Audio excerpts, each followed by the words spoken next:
tell you how many suburbs are currently experiencing power cuts because of the labour disruptions at Eskom. We will keep an eye on that for you.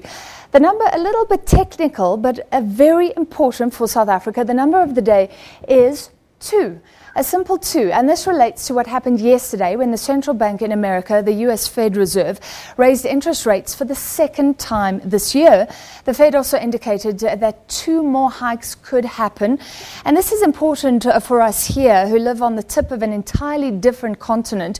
There were always fears that when the US started raising interest rates, suddenly money would rush back to America, where the rates may not be that great, but at least the money is safe. And that means that countries like South Africa, where our interest rates are higher, but investments are seen as riskier, could lose out.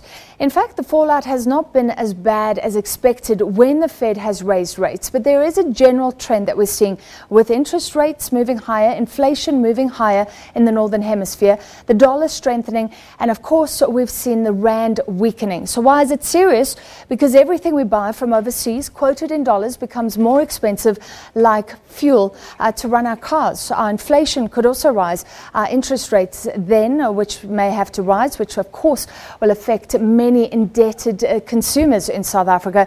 So this is something to watch while we are still, as a small economy in a very big world, largely vulnerable to the winds that blow. If there are more interest rate hikes in the United States than expected, or even talk of more than expected, the rand could plunge again.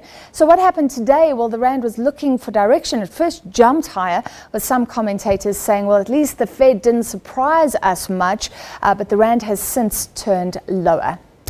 Let's remain on financial indicators to kick off the show. We will shortly be speaking to the economic advisor to President Cyril Ramaphosa. First, the metals rose today and the JSE pushed higher. Here's a look at your main financial indicators.